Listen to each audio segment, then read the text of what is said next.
Hi guys. Today I'm going to assemble this 4-post car lift for a little more storage in the garage.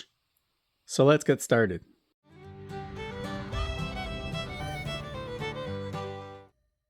So I purchased the Atlas 8000 Garage Pro 4-post lift. I chose the smaller model so it would have the smallest footprint in the garage, but still be able to fit the 370Z up top for winter storage. The entire lift ships in one big package and is bolted together for safe shipping, so it takes a bit of work to unpack everything. Some of the pieces are quite heavy, so luckily I have the tractor to move them around, but an engine hoist would do a good job as well. The instruction manual isn't super detailed, but the supplier recommended watching an installation video instead. I decided to wing it and try my best to put it together with just the manual. So first I found the big platform with the hydraulic cylinder and attached the end of the hose fitting to the side of the platform and checked the other end fitting to be sure it was tight.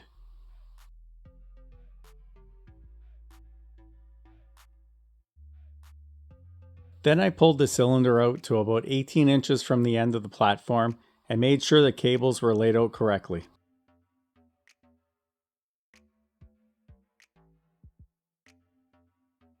I then moved the platform over to my 2-post lift and used a small winch to flip it over. I'm just using a cart and moving dollies to move the heavy parts around easier.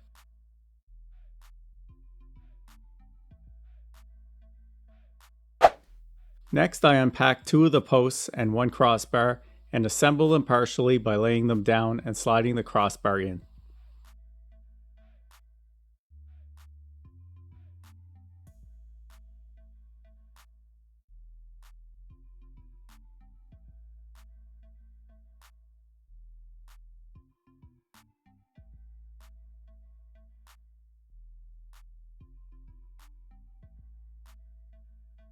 Then I take the 2 flat locking plates and slide them into the posts and way down into the slot in the plastic slider of the crossbar.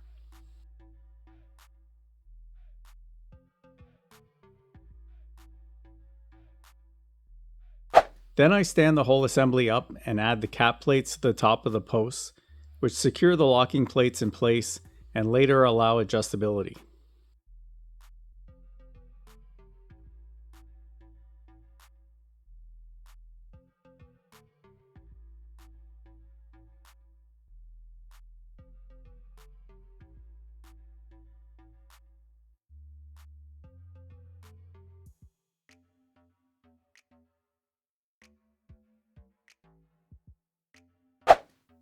I move this assembly out of the way and do it all again on the second one.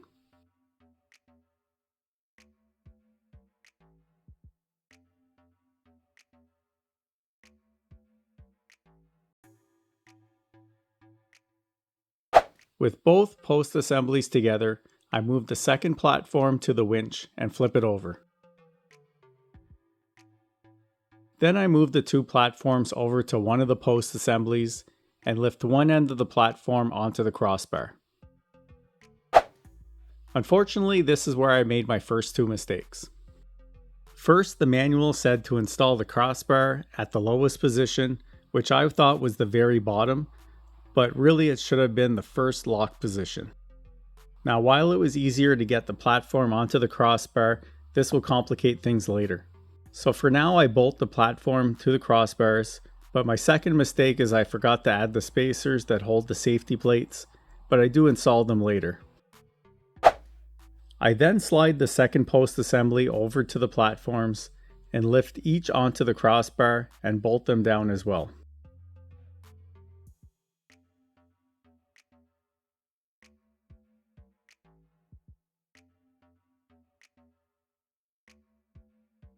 Here's where I go back and install the spacers I forgot to the end of each platform.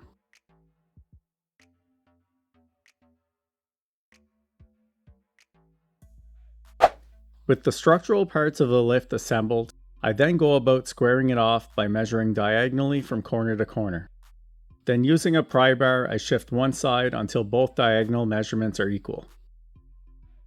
With the frame all squared up, I go around and tighten down all the bolts to secure it in place. Now here's where I got stuck because of my original mistake of installing the platforms at the lowest position. The next step in the manual requires you to access the cables, but I can't reach them with the platforms on the ground. So I had to get creative, and after bracing the top of the posts, I used a winch and a car jack to raise the platforms to the first locking position. First on one side, then on the other. Now that I'm back on track, I start feeding the cables through the holes in the platform towards the ends of the crossbars. I then remove the small bolt from below the pulley and pass the cable up around the pulley, and the end of the cable goes up into the top plate and is secured temporarily with the supplied nuts and washers, which will allow for some adjustment later on. The small bolt goes back in to keep the cable from falling out of the pulley. Removing the screw releases the cover, so we'll have easier access routing the cable around the lock pulley. I repeat this process routing and attaching the other 3 cables.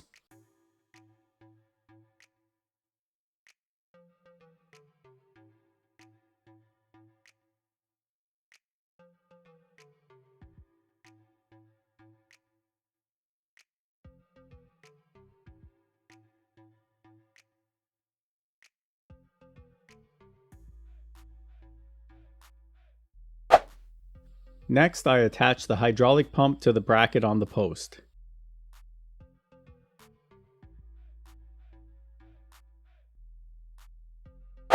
Then remove the plastic plug from the valve body and attach the supplied fitting and then the hydraulic hose.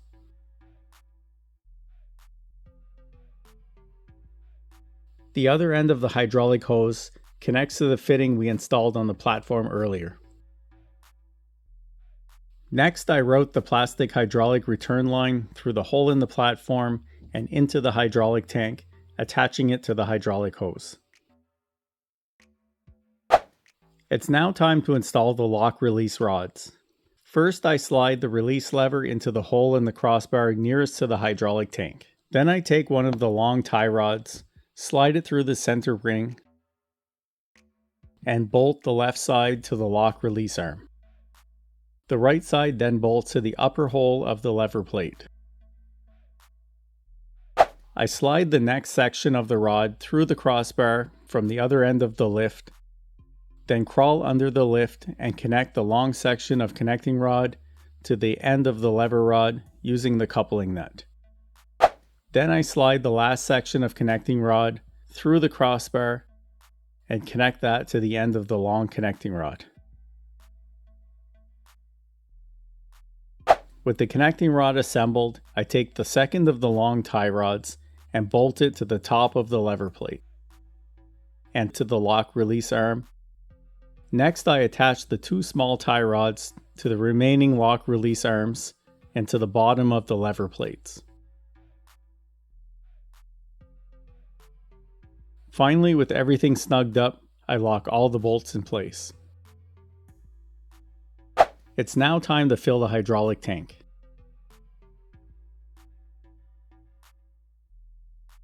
I plug in the pump and we're ready for the first test. I press the power button and allow the cylinder to pull the cables tight.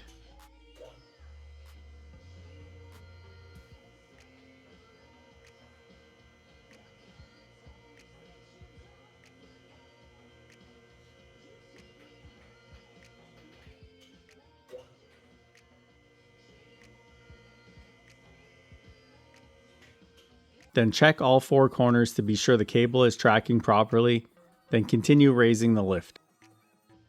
I move the lift up and down a few times, then sit it on one of the lock positions while I measure the height at each corner, using the nut on top to adjust the height until the lift is level.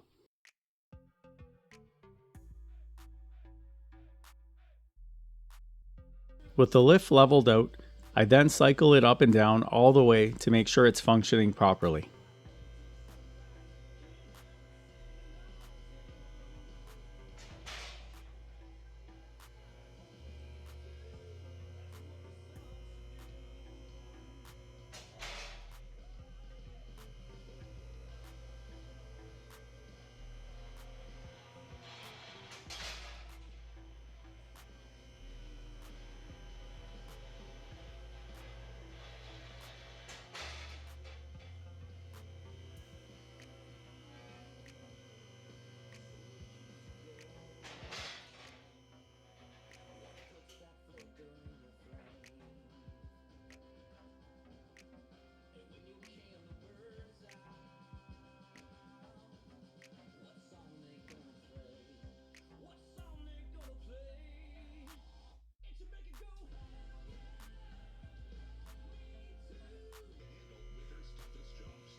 With the main lift completed, I now assemble the casters by bolting the wheels to the frames so I can move the lift around.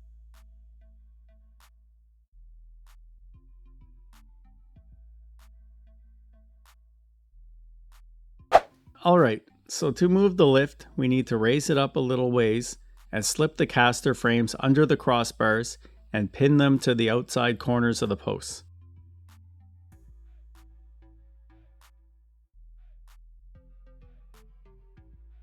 Once all 4 casters are locked in place, we can lower the lift onto the caster frames, which raises the posts off the ground just enough that we can now move the lift around. Wow, that actually rolls around pretty good. Well, it's a little tricky to maneuver the big lift all alone, but I managed to get it squeezed into place. Now to set the lift back down, I just raise the platform up, which releases the casters and lowers the posts to the ground. I then unpin the casters and put them aside.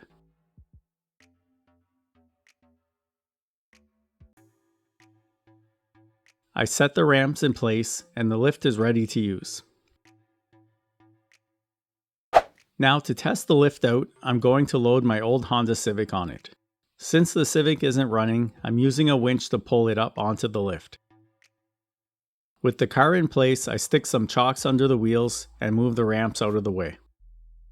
I then hold the power button to raise the lift. As the lift goes up, the locking arms snap into place as they reach the locked positions.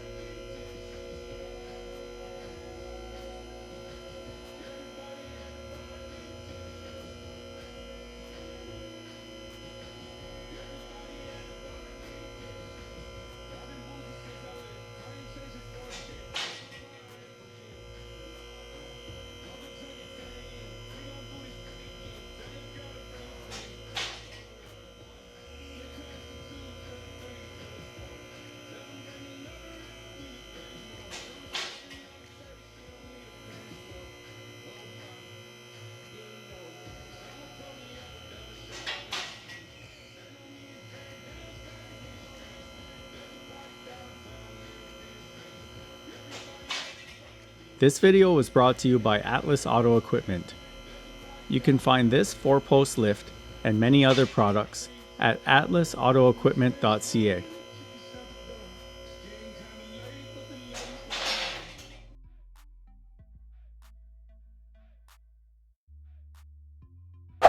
Well, I'm quite happy with this lift and have been putting it to good use. It's really helped unlock a good amount of storage in the garage.